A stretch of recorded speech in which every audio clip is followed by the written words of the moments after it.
नमस्कार, मैं कशिश और स्वागत है आपका नेक्स्ट नाइन न्यूज़ में। बताते चले कि यहाँ पर दिव्या मदेरणा ने राजस्थान में जो विधायक है दिव्या मदेरणा, उन्होंने सीपी जोशी पर हमला बोल दिया है। वैसे तो वो कभी शांति धारीवाल, कभी महेश जोशी पर हमला बोलती हुई नजर आती है, लगातार इल्ज़ाम लगाती नजर आती है। लेकिन अब उनके निशाने पर सीपी जोशी आ चुके हैं। लेकिन आखिरकार क्यों, ये बड़ा सवाल लगातार खड़ा होता हुआ दिखाई दे रहा है।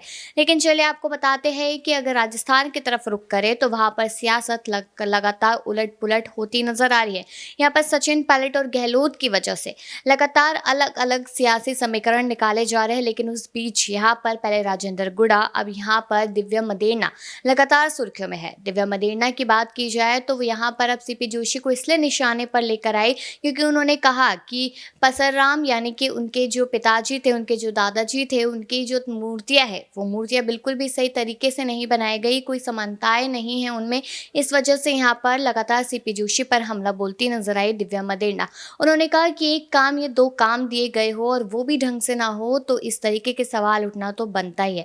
अगर थोड़ा सा रुख शांति धारीवाल और महेश जोशी की तरफ किया जाए तो देख सकते हैं कि यहाँ पर 3 नेताओं को नोटिस भी भेजा गया था आलाकमान की तरफ से, लेकिन उन पर अभी तक कोई भी कार्रवाई नहीं हुई क्योंकि वो गहलोत के बहुत ज्यादा करीब है।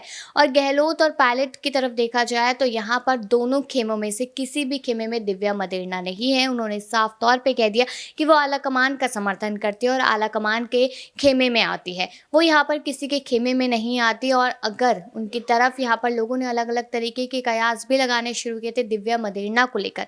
कहा गया था कि शायद वो चाहती है कि कांग्रेस में कांग्रेस पार्टी टूट जाए, यहाँ पर राजस्थान से कांग्रेस पार्टी का टाटा बाय बाय हो जाए, बीजेपी में उनकी एंट्री हो जाए, ना जाने इस तरीके की बात कहती नजर आई।